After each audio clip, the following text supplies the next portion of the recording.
Welcome. Ryan Castle here, the CEO of the Cape Cod and Island Association of Realtors, and I'm here with our Government Affairs Director, Leslie Sandberg. Thanks, Leslie, for joining us today. Thanks, Ryan.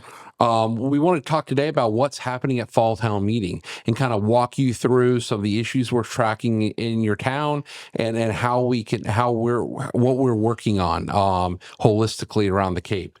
And so we'll start with a little bit, Leslie, about kind of what we look at. So at the government affairs side of the advocacy side of the association, we have a public policy guide that kind of sets the framework for the issues we look at. Absolutely. And where the Cape Cod and Island Association of Realtors stands on those issues, because there's the same issues that happen time and time again. And rather than continue to look at, have to decide where we stand each time it comes up, we kind of have standing policies. And so that all falls in our public policy guide. And we've made some recent additions to that public policy guide by adding a session on building codes, for instance, like the specialized in energy building codes. But how does that process work?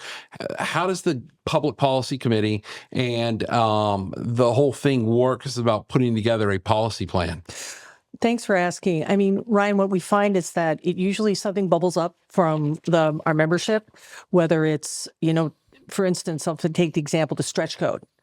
The stretch code was changing and becoming more stringent, if you will, and people wanted to know what was it all about. They didn't know. So they said, hey, you know what? Enough people don't know. We really need to look at it, research it, and then build a policy around it. So what we did at the Public Policy Committee is that we actually had speakers come, and they were from both sides of the issue.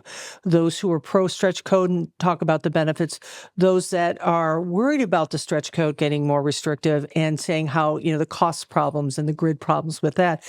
We went through that. We talked amongst ourselves, and then we also talked with other people. We spoke with you.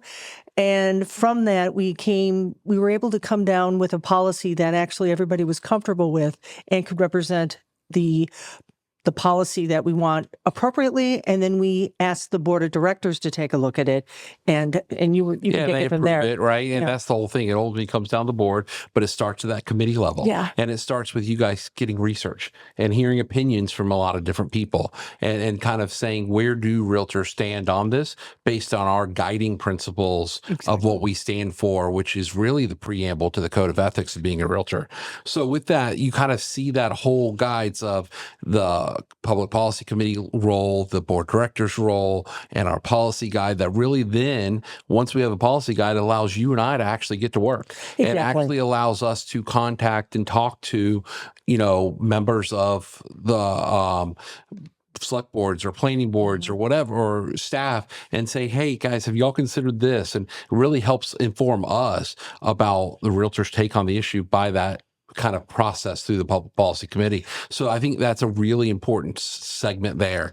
And so also on the main issues we look at, right? Mm-hmm. The last couple of years, they've been the same kind of issues. Yes. And really, we have really focused our policy efforts around 4 big issues, mm-hmm. which is number 1 is bridge replacement. It's not necessarily a local issue, but our members have said this over and over. Our leadership has said this over and over. Bridge replacement and better access to Cape Cod is probably our biggest number 1 realtor issue right now, from the standpoint of how making sure we can do everything we can to move that forward. Another big issue that we are tackling on a daily basis is zoning reform and housing affordability issues, right? I think we all know the Cape has gotten more expensive. So how do we move forward on pushing zoning reform, pushing housing affordability, housing production issues, and moving forward that way? A big one component, because of once again, the preamble to the Code of Ethics talks about this, protection of private property rights. Yes. And how does that stuff that comes up, whether it's rental restrictions or whether it's building issues, mm-hmm. or what building code issues, everything, how does it impact the private property rights of property owners? Correct. And then the last is a really Cape Cod specific thing, which is clean water infrastructure.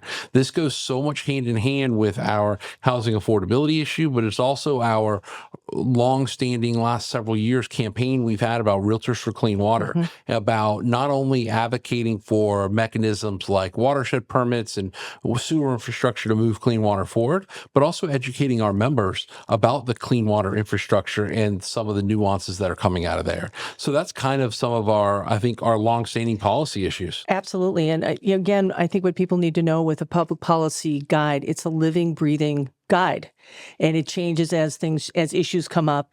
But also it helps us use that lens of, when we're looking at a public policy issue, is how would our members look at it? What do we need to do to be helpful for our members in advocating for this? And that's why the public policy committee is so important, right? Yeah. And that's where they're looking at this stuff on a monthly basis, formulating it, giving us insight, opinions, that sort of thing. And we've got a really good committee. And if anybody ever wants to join it, you'll always be welcome. Absolutely. Our Brewster's Town Meeting is November 18th at 6 p.m. at the Stony Brook Elementary School. All right, Leslie, there's a couple of things on Brewster's Town Meeting our members should be aware of. What's going on in Brewster this year? Yeah, and one of it is another Affordable Housing Trust appropriation, which is great. Brewster's done this a lot. And what they're going to do with this article is they're going to request town voters to appropriate $150,000 in community preservation funds to the Brewster Affordable Housing Trust to provide revenue to the town's rental assistance program. And that's a program that's been around a while and it's been quite successful.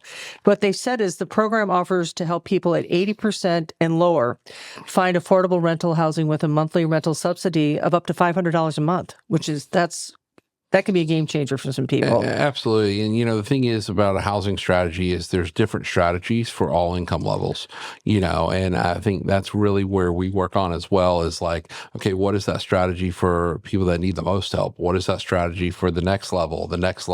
And it really is a host of different kinds of strategies depending on who you're trying to help. Yeah, and actually the program so far has helped 20 households in the town who've been paying over 30% of their income toward rent. So the more money they put in, the more they're able to actually help more people. It's a good one.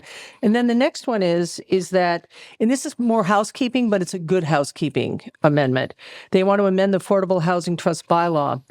And they're going to ask the town to amend the Affordable Housing Trust bylaw to update language and increase the threshold for the select board funding approval from $50,000 to $250,000. So this is going to help with projects within the scale of subsidized housing inventory rehabs and buy downs in a time-sensitive manner.